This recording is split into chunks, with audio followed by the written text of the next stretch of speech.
നമ്മൾ ഇന്ന് ഈ വീഡിയോയിലൂടെ പരിശോധിക്കുന്നത് ഷവോമി അവരുടെ റെഡ്മി എന്ന ബ്രാൻഡിൽ പുറത്തിറക്കിയ അവരുടെ ഏറ്റവും പുതിയ ബജറ്റ് ഫ്രണ്ട്ലി ആയിട്ടുള്ള സ്മാർട്ട് ഫോൺ. കൃത്യമായിട്ട് പറഞ്ഞാൽ വെറും 8499 രൂപയ്ക്ക് വാങ്ങാവുന്ന ബജറ്റ് ഫ്രണ്ട്ലി സ്മാർട്ട് ഫോൺ, അതാണ് റെഡ്മി 10A. അപ്പോൾ നമുക്ക് ഈ ഒരു സ്മാർട്ട് ഫോണിൻ്റെ വിശേഷങ്ങൾ എന്തൊക്കെയെന്ന് അൺബോക്സ് ചെയ്ത് പരിശോധിക്കാം. ഇവിടെ ഇതുപോലെ ബോക്സിൻ്റെ പുറത്ത് ഇന്ത്യസ് നമ്പർ 1 സ്മാർട്ട് ഫോൺ ബ്രാൻഡാണ് ഷവോമി എന്നും ഇവിടെ റെഡ്മി 10A ആണെന്ന് എഴുതിയിട്ടുണ്ട്. അതുപോലെ ഇതൊരു മെയ്ഡ് ഇൻ ഇന്ത്യ പ്രോഡക്റ്റ് ആണെന്നും പറയുന്നുണ്ട്. നമ്മളിന്ന് പരിശോധിക്കുന്ന ഈ ഒരു മോഡലിൻ്റെ കളർ സീ ബ്ലൂ കളറാണ്. 4GB 64GB ആണ് ഇതിൻ്റെ ഒരു വേരിയൻറ്റ്. എനിവേ നമുക്ക് അൺബോക്സ് ചെയ്യാം. അപ്പോൾ ഇതേ ഇരിക്കും നമ്മുടെ സ്മാർട്ട് ഫോൺ. അതിനകത്തേക്ക് വരാം. കൂടാതെ വേറെ എന്തൊക്കെയുണ്ടെന്ന് നോക്കാം. ബോക്സിനകത്ത് വേറെ ഉള്ളതെന്ന് പറയുന്നത് ഇവിടെ ഒരു സിം ഇജക്ടർ പിൻ ഇതുപോലെ കൊടുത്തിട്ടുണ്ട്. അത് കൂടാതെ ഈ ഒരു ബോക്സിനകത്ത് ഇതുപോലെ അതിൻ്റെ ഒരു യൂസർ മാനുവൽ കൊടുത്തിട്ടുണ്ട്. ഓർക്കുക, ഇതിനകത്ത് ബാക്ക് കേസ് കൊടുത്തിട്ടില്ല. ഇതൊരു റെഡ്മിയുടെ ഏറ്റവും എൻട്രി ലെവൽ സ്മാർട്ട് ഫോണാണ്. അതുകൊണ്ട് തന്നെയാണ് ഇത്രയും പ്രൈസ് കുറഞ്ഞ് വിൽക്കുന്നത് കൊണ്ടായിരിക്കണം അതിനകത്ത് നമുക്ക് ബാക്ക് കേസ് കൊടുക്കാതിരിക്കുന്നത്. അതുപോലെ ഒരു 10 വാട്ടിൻ്റെ നോർമൽ ചാർജറാണ് ഈ ഒരു സ്മാർട്ട് ഫോണിനകത്ത് നൽകിയിരിക്കുന്നത്. കൂടാതെ ചാർജിങ്ങിനായിട്ട് USB Type-C ചാർജിങ് കേബിൾ ആയിരിക്കണേ എന്നാണ് പ്രാർത്ഥന. നോക്കട്ടെ, അല്ല, മൈക്രോ USB ചാർജിങ് കേബിളാണ് ഈ ഒരു സ്മാർട്ട് ഫോണിനകത്ത് നൽകിയിരിക്കുന്നത്. അപ്പോൾ തീർത്തും ഒരു എന്താ പറയുക, കുറച്ചൊരു പഴയ രീതി അല്ലേ. ഇപ്പോൾ വരുന്ന എല്ലാ സ്മാർട്ട് ഫോണുകളിനകത്തും Type-C ചാർജിങ് കേബിളാണ് നൽകുന്നത്. അപ്പോൾ Type-C ആയിരുന്നെങ്കിൽ കുറച്ചുകൂടെ ബെറ്റർ ആയേനെ. പക്ഷേ ഈ പറയുന്ന പോലെ കോസ്റ്റ് കട്ടിങ്ങിന് വേണ്ടിയിട്ടുള്ള ഒരു ശ്രമം അവിടെ ഇവിടെ എല്ലാം ഈ ഒരു സ്മാർട്ട് ഫോണിനകത്ത് കാണുന്നുണ്ട്. എന്ത് തന്നെയായാലും ഇതേ ഇരിക്കും നമ്മുടെ സ്മാർട്ട് ഫോൺ റെഡ്മി 10A. നമുക്ക് ഫോൺ പുറത്തേക്ക് എടുക്കാം. നമ്മൾ റെഡ്മിയുടെ തന്നെ മുൻകാല ചില ബജറ്റ് ഫ്രണ്ട്ലി സ്മാർട്ട് ഫോണുകൾ കണ്ട സെയിം ഡിസൈൻ, അതുപോലെ റെഡ്മിയുടെ അല്ലെങ്കിൽ ഷവോമിയുടെ കോമ്പറ്റീറ്റർ ബ്രാൻഡിൽ ഇതേപോലെ സെയിം ടൈപ്പ് സ്മാർട്ട് ഫോൺ നമ്മൾ നിങ്ങളെ പരിചയപ്പെടുത്തിയിട്ടുണ്ട്. ഓർമ്മ വന്നവർക്കൊന്ന് കമൻറ്റ് ചെയ്യാം. ഇത് ഇവിടെ ഒരു വലിയ ക്യാമറ മൊഡ്യൂൾ, ആ ക്യാമറ മൊഡ്യൂളിനകത്ത് ഇത്തരത്തിലൊരു ഫിംഗർ പ്രിൻറ്റ് സംവിധാനം കൊടുത്തിട്ടുണ്ട്. അപ്പോൾ ഈ ഒരു ബ്ലാക്ക് ഏരിയക്കകത്ത് ഇത്തരത്തിലൊരു ഫിംഗർ പ്രിൻറ്റ് കൊടുത്തിരിക്കുന്നതുകൊണ്ട് തന്നെ ഒറ്റ നോട്ടത്തിൽ ബാക്കിലാണ് ഇതിൻ്റെ ഫിംഗർ പ്രിൻ്റ് എന്ന് നമ്മൾ അറിയുക പോലും ഇല്ല. അതുപോലെ ഇവിടെ റെഡ്മി എന്ന് എഴുതിയിട്ടുണ്ട്. ഫോണിൻ്റെ ബാക്ക് സൈഡിൽ ആക്ച്വലി ഒരു ക്യാമറയേ ഉള്ളൂ, പക്ഷേ കൂടാതെ ഒരു LED ഫ്ലാഷ് ലൈറ്റും ആണ് കൊടുത്തിരിക്കുന്നത്. കൊള്ളാം, ഒരു പ്ലാസ്റ്റിക് ബോഡിയാണ്, കുഴപ്പമൊന്നുമില്ല. ഈ ഒരു പ്രൈസ് റേഞ്ചിൽ നമുക്കൊന്നും കുറ്റം പറയാനില്ല. ചെറിയ ചെറിയ ലൈൻസ് നമുക്ക് ഇങ്ങനെ ഈ ഒരു സ്മാർട്ട് ഫോണിൻ്റെ ബാക്ക് സൈഡിൽ നമുക്ക് കാണാം. അതുപോലെ വല സൈഡിലേക്ക് നോക്കിക്കഴിഞ്ഞാൽ ഇവിടെ വോളിയം റോക്കേഴ്സും പവർ ബട്ടൺ കാണാം. താഴെ സ്പീക്കർ ഗ്രില്ലിൽ മൈക്രോ USB ചാർജിങ് പോർട്ട്, അതുപോലെ ഒരു മൈക്രോഫോൺ ഇവിടെ കൊടുത്തിട്ടുണ്ട്. ഇടത് സൈഡിലാണ് സിം ട്രേ. മുകളിൽ 3.5mm ഓഡിയോ ജാക്ക് കൊടുത്തിട്ടുണ്ട്. ഹെഡ്സെറ്റ് കണക്ട് ചെയ്യാൻ സാധിക്കും. ഇത്രയും കാര്യങ്ങളാണ് ഇതിൻ്റെ ഒരു സൈഡ് പ്രൊഫൈൽ. ഇനി നമുക്ക് ഈ ഒരു സ്ക്രീൻ പ്രൊട്ടക്ടർ ഒന്ന് ഒഴിവാക്കാം. ഫോൺ ഓൺ ചെയ്യുന്നു. ഓൺ ചെയ്യുമ്പോൾ ഇതുപോലെ മീ എന്നും പവേർഡ് ബൈ ആൻഡ്രോയിഡ് എന്നും എഴുതി കാണിക്കുന്നു. ഈ ഒരു ഫോണിൻ്റെ തിക്നെസ് പറഞ്ഞാൽ വെറും 9mm മാത്രമാണ്. അതുപോലെ വെയിറ്റ് വന്നിട്ട് 194 ഗ്രാം ഭാരം മാത്രമേ ഉള്ളൂ. മൊത്തത്തിൽ ഇതിൻ്റെ ഒരു ഇൻ ഹാൻഡ് ഫീൽ പറഞ്ഞാൽ ഓക്കെയാണ്. മറ്റ് പ്രശ്നങ്ങളൊന്നുമില്ല. ഹാൻഡിൽ ചെയ്യാൻ വളരെ എളുപ്പമാണ്. പോക്കറ്റിലൊക്കെ ഇട്ട് കഴിഞ്ഞാൽ കണ്ടില്ലേ, ഈ ഒരു രീതിയിലായിരിക്കും നമുക്ക് സ്മാർട്ട് ഫോൺ ഇവിടെ നമുക്ക് കാണാൻ സാധിക്കുക. കുഴപ്പമൊന്നുമില്ല. ഈ ഒരു പ്രൈസ് റേഞ്ചിൽ ഈ ഒരു സ്മാർട്ട് ഫോണിൻ്റെ ആ ഒരു ഡിസൈൻ വൈസ് ഓക്കെ ആണെന്ന് പറയേണ്ടിയിരിക്കുന്നു. പക്ഷേ നമ്മൾ ബൂട്ട് ചെയ്ത് വരുമ്പോൾ ശ്രദ്ധിക്കേണ്ട ഒരു കാര്യമുണ്ട്. ഇതുപോലെ ഇതിൻ്റെ ഒരു ഫ്രണ്ട് ക്യാമറ ഇത്തരത്തിൽ വാട്ടർ ഡ്രോപ്പ് നോച്ചിലാണ് നൽകിയിരിക്കുന്നത്. അതുപോലെ ഈ ഒരു സ്മാർട്ട് ഫോണിനകത്ത് MIUI 12.5 ആണ് നൽകിയിരിക്കുന്നത്. ഈ ഒരു ഷവോമിയുടെ MIUIയുടെ ലേറ്റസ്റ്റ് വെർഷൻ 13 കൊടുത്തിട്ടില്ല. 12.5 ആണ് നൽകിയിരിക്കുന്നത്. ഫോണിൻ്റെ ഫിംഗർ പ്രിൻറ്റ് നേരത്തെ നമ്മൾ കണ്ടതുപോലെ ബാക്കിലാണ്. ഞാനിപ്പോൾ ഇവിടെ ആ ഒരു ഫിംഗർ പ്രിൻറ്റ് എൻറോൾ ചെയ്യുകയാണ്. പ്രസ് ചെയ്യുമ്പോൾ തന്നെ നല്ലൊരു റെസ്പോൺസ് നമുക്ക് ഈ ഒരു ഫിംഗർ പ്രിൻറ്റിൽ നിന്ന് ലഭിക്കുന്നുണ്ട്. മറ്റ് പ്രശ്നങ്ങളൊന്നുമില്ല. വളരെ പെട്ടെന്ന് ഫിംഗർ പ്രിൻറ്റ് ആഡ് ചെയ്യാൻ സാധിക്കുന്നുണ്ട്. അടുത്തായിട്ട് ഈ ഒരു ഫോണിൻ്റെ സിം ട്രേ ഏത് ടൈപ്പാണ് നമുക്കൊന്ന് ചെക്ക് ചെയ്യാം. ഞാൻ ഇതിനകത്തൊരു ട്രിപ്പിൾ കാർഡ് സ്ലോട്ടാണ് പ്രതീക്ഷിക്കുന്നത്.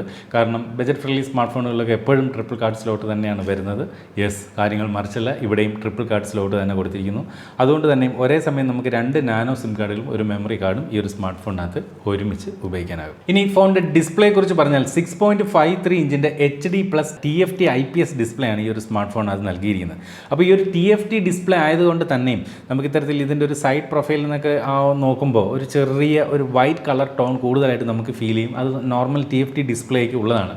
ഈ ഒരു പ്രൈസ് റേഞ്ചിൽ നമുക്കൊരു IPS LCD ഡിസ്പ്ലേ നൽകിയിരുന്നെങ്കിൽ കുറച്ചുകൂടെ ബെറ്റർ ആയെന്ന് തോന്നുന്നു. ഇതിൻ്റെ പ്രൈസ് കുറച്ച് നിർത്തുന്നതിന് വേണ്ടി പല കാര്യങ്ങളിലും റെഡ്മി വിട്ടുവീഴ്ച ചെയ്തിരിക്കുന്നതായിട്ട് കാണാം. പ്രത്യേകിച്ച് നേരത്തെ ഞാൻ പറഞ്ഞ പോലെ ഫ്രണ്ട് ക്യാമറ വാട്ടർ ഡ്രോപ്പ് നോച്ചായിട്ടൊക്കെയാണ് ഈ ഒരു സ്മാർട്ട് ഫോണിനകത്ത് കൊടുത്തിരിക്കുന്നത്.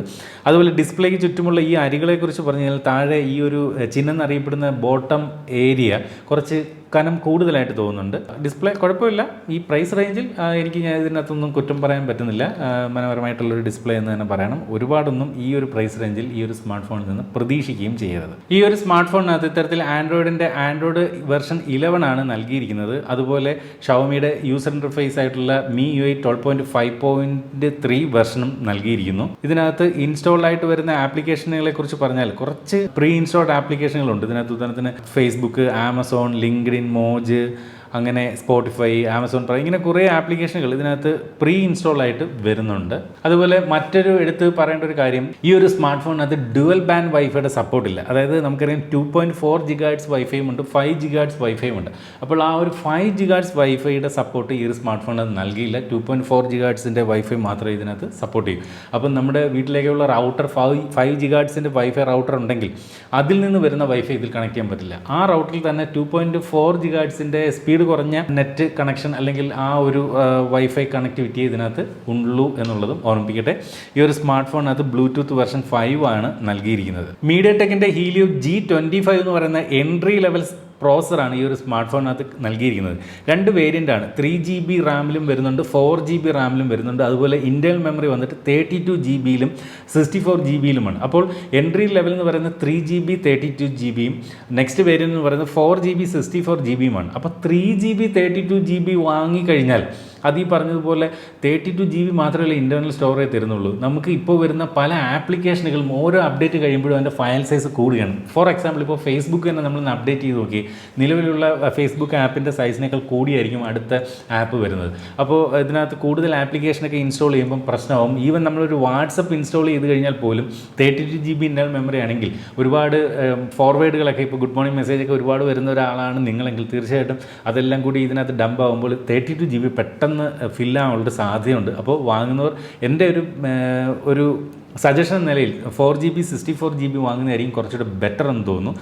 അതുപോലെ ഫോണിൻ്റെ ക്യാമറ ഡിപ്പാർട്ട്മെൻറ്റിനെ കുറിച്ച് പറഞ്ഞാൽ ബാക്കിൽ ഒരു ക്യാമറയാണ് കൊടുത്തിരിക്കുന്നത്. 13 മെഗാപിക്സലിൻ്റെ ഒരു ക്യാമറയാണ് ഈ ഒരു സ്മാർട്ട് ഫോണിനകത്ത് നൽകിയിരിക്കുന്നത്. ഇനി ആ ഒരു 13 മെഗാപിക്സൽ എങ്ങനെ പെർഫോം ചെയ്യുന്നു എന്ന് ചോദിച്ചു കഴിഞ്ഞാൽ, ഇപ്പോൾ ഞാൻ ഈ ഒരു 13 മെഗാപിക്സൽ ഉപയോഗിച്ചുകൊണ്ടുള്ള ചില ഫോട്ടോകളാണ് ഇപ്പോൾ ഇവിടെ എടുക്കുന്നത്.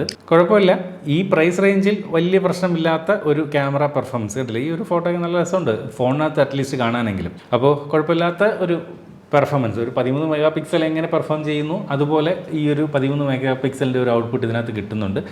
അതുപോലെ ഇതിൻ്റെ ഒരു സെൽഫി ക്യാമറ ഈ പറഞ്ഞ പോലെ നേരത്തെ നമ്മൾ കണ്ടപോലെ വാട്ടർ ഡ്രോപ്പ് നോച്ചിലാണ് നൽകിയിരിക്കുന്നത്. 5 മെഗാപിക്സലിൻ്റെ ഒരു സെൽഫി ക്യാമറയാണ് ഈ ഒരു സ്മാർട്ട് ഫോണിനകത്ത് നൽകിയിരിക്കുന്നത്. ഇതിൻ്റെ ഒരു സെൽഫി ക്യാമറയിലെ ഔട്ട്പുട്ട് എന്ന് പറയുന്നത് അത്ര വലിയ സംഭവമൊന്നുമല്ല, പക്ഷേ 13 മെഗാപിക്സലിൻ്റെ ബാക്ക് ക്യാമറ പിന്നെയും ഡീസൻ്റ് ആണെന്ന് പറയേണ്ടിയിരിക്കുന്നു. അതുപോലെ ഈ ഒരു ഫോണിൻ്റെ ക്യാമറ ബാക്ക് ക്യാമറ ഉപയോഗിച്ചുകൊണ്ടും ഫ്രണ്ട് ക്യാമറ ഉപയോഗിച്ചുകൊണ്ടും നമുക്ക് മാക്സിമം 1080-ൽ 30 ഫ്രെയിംസ് പെർ സെക്കൻഡ് വരെയുള്ള വീഡിയോകളാണ് ഷൂട്ട് ചെയ്യാനാവുക. ഫോണിൻ്റെ ബാറ്ററി സൈഡിലേക്ക് വന്നാൽ 5000 mAh ബാറ്ററി നൽകിയിട്ടുണ്ട്. പക്ഷേ ചാർജ് ചെയ്യാനായിട്ട് 10 വാട്ടിൻ്റെ ചാർജറാണ് നൽകിയിരിക്കുന്നത്. ഈ ഒരു 10 വാട്ടിൻ്റെ ചാർജർ ഉപയോഗിച്ചുകൊണ്ട് 5000 mAh ചാർജ് ചെയ്യാൻ എങ്ങനെയായാലും നല്ല ഒരു സമയം എടുക്കും. പക്ഷേ നമ്മൾ സാധാരണ ഫോണുകൾ ചാർജ് ചെയ്യുന്നത് രാത്രി ഉറങ്ങാൻ കിടക്കുമ്പോൾ ചാർജിന് ഇട്ടിട്ട് രാവിലെ എണീക്കുമ്പോൾ ആണ് എടുക്കുന്നത് അല്ലേ.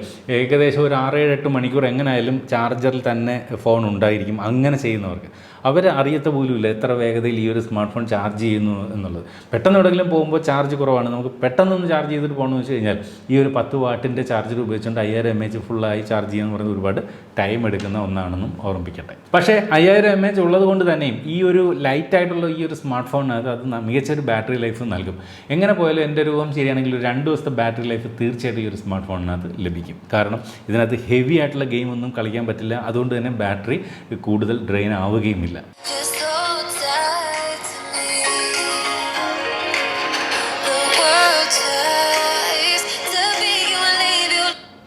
ഓക്കെ എന്ന് പറയേണ്ടി വരും. മോണോ സ്പീക്കറാണ്. തീർച്ചയായിട്ടും ഈ ഒരു പ്രൈസ് റേഞ്ചിൽ മോണോ സ്പീക്കറേ വരികയുള്ളൂ. പക്ഷേ വലിയൊരു വോളിയം ഒന്നുമില്ല. നമ്മൾ മാക്സിമം വോളിയം വെച്ചെങ്കിൽ മാത്രമേ നമുക്ക് ആവശ്യമുള്ളൊരു വോളിയം പോലും കിട്ടുന്നുള്ളൂ. പക്ഷേ കുഴപ്പമില്ല, ഈ പ്രൈസ് റേഞ്ചിൽ ഓക്കെ. അടുത്തായിട്ട് ഈ ഒരു ഫോണിൻ്റെ വീഡിയോ ക്വാളിറ്റിയെക്കുറിച്ച് പറഞ്ഞാൽ മനോഹരമായിട്ടുള്ളൊരു വീഡിയോ ക്വാളിറ്റിയാണ്. പക്ഷേ വ്യൂയിങ് ആംഗിൾ കണ്ടില്ല, കുറച്ച് സൈഡ് ഇതുപോലെ ചരിച്ചൊക്കെ നോക്കിക്കഴിഞ്ഞാൽ അത്രയും മനോഹരമായിട്ടുള്ളൊരു ദൃശ്യം ഒരു ഫ്ലാഗ്ഷിപ്പ് ഫോണുകളിലെ പോലൊന്നും നമുക്ക് പ്രതീക്ഷിക്കരുത്. കുഴപ്പമില്ലാത്ത ഒരു വീഡിയോ ക്വാളിറ്റി. പക്ഷേ ആ ഒരു വാട്ടർ ഡ്രോപ്പ് നോച്ച് ഒരു പ്രശ്നം തന്നെയാണ് വീഡിയോ വ്യൂയിങ് എക്സ്പീരിയൻസിലെന്ന് ഓർമ്മിച്ചോളട്ടെ. Charcoal black, sea blue, slate grey എന്നീ 3 നിറങ്ങളാണ് ഈ ഒരു സ്മാർട്ട് ഫോൺ ലഭ്യമാവുക. നമ്മളിവിടെ പരിശോധിക്കുന്നത് സീ ബ്ലൂ എന്ന കളർ വേരിയൻ്റാണ്. കൊള്ളാം, മനോഹരമായിട്ടുള്ളൊരു കളറാണ് ഈ ഒരു പർട്ടിക്കുലർ കളർ വേരിയൻറ്റ്. അടുത്തായിട്ട് ഈ ഒരു സ്മാർട്ട് ഫോണിൻ്റെ പ്രൈസിംഗ് ആണ്.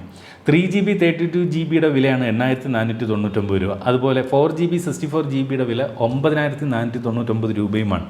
അപ്പോൾ ഓർക്കുക, ഇതിനകത്ത് ഒരുപാടൊന്നും പറയാനൊന്നുമില്ല. ഇതൊരു എൻട്രി ലെവൽ സ്മാർട്ട് ഫോണാണ്. അപ്പോൾ ഇതിനകത്ത് ഗെയിമിംഗ് പെർഫോമൻസ് എന്നൊക്കെ പറഞ്ഞു കഴിഞ്ഞാൽ നമുക്ക് വളരെ ലൈറ്റ് വെയിറ്റ് ആയിട്ടുള്ള സബ്വേ സർഫേഴ്സ്, അതുപോലെ ടെമ്പിൾ റൺ അതുപോലുള്ള ഗെയിമൊക്കെ കളിക്കുന്നതിന് കുഴപ്പമില്ല. BGMI ഒക്കെ വേണമെങ്കിൽ ലോ സെറ്റിങ്സിലൊക്കെ വെച്ച് കഴിഞ്ഞാൽ ഒന്ന് കളിച്ച് പോകാം എന്ന് മാത്രമേ ഉള്ളൂ ഈ ഒരു സ്മാർട്ട് ഫോണിനകത്ത്. അപ്പോൾ ഇതൊരു എൻട്രി ലെവൽ സ്മാർട്ട് ഫോണാണ്. ഇന്ന് പലരും 10,000 രൂപയിൽ താഴെ വിലയുള്ള സ്മാർട്ട് ഫോണുകൾ തിരക്കി നടക്കാറുണ്ട്. അത്തരക്കാർക്ക് തീർച്ചയായിട്ടും പരിഗണിക്കാവുന്ന ഒരു സ്മാർട്ട് ഫോണാണ്. ഓർക്കുക, ഇതൊരു ഒരുപാട് ഗെയിമൊക്കെ കളിക്കുന്ന യങ്സ്റ്റേഴ്സിനൊന്നും പറ്റിയ ഒരു സ്മാർട്ട് ഫോണല്ല. ലൈറ്റായിട്ട് അധികം ഗെയിമൊന്നും കളിക്കാതെ സാധാരണ ഒരു സ്മാർട്ട് ഫോൺ ഉപയോഗിച്ച് കോൾ ചെയ്യുക, ജസ്റ്റ് വാട്സപ്പ് ഫേസ്ബുക്ക് നോക്കുക, അങ്ങനെയുള്ളവർക്കും അതുപോലെ കുറച്ച് പ്രായമായവർക്കും ഒക്കെ ഉപയോഗിക്കാം. അവരൊന്നും ഒരുപാട് ഹെവി ആയിട്ടുള്ള യൂസ് വരത്തില്ല. അത്രക്കാർക്കും ശരിക്കും പറഞ്ഞാൽ ഒരു ഹെവി യൂസ് ഇല്ലാത്ത ലൈറ്റായിട്ട് ഒരു സ്മാർട്ട് ഫോണിനെ നോക്കി കാണുന്ന ഉപയോഗിക്കുന്ന ആളുകൾക്ക് അതുപോലെ ഒരു സ്മാർട്ട് ഫോൺ വാങ്ങാൻ ഒരുപാട് പൈസയും ചിലവിടാൻ താല്പര്യമില്ലാത്തവർക്കും തീർച്ചയായിട്ടും റെഡ്മിയുടെ ഈ ഒരു 10 എന്ന സ്മാർട്ട് ഫോൺ പരിഗണിക്കാം. അപ്പോൾ നിങ്ങൾക്ക് ഈ ഒരു സ്മാർട്ട് ഫോണിനെ കുറിച്ച് എന്ത് തോന്നുന്നു? അപ്പോൾ ഇതുപോലെ മനോഹരമായിട്ടുള്ള മറ്റൊരു പ്രോഡക്റ്റിൻ്റെ വിശേഷവുമായിട്ട് നമുക്ക് അടുത്ത വീഡിയോയിൽ വീണ്ടും കാണാം. അതുവരെ സ്റ്റേ സേഫ്, ബൈ.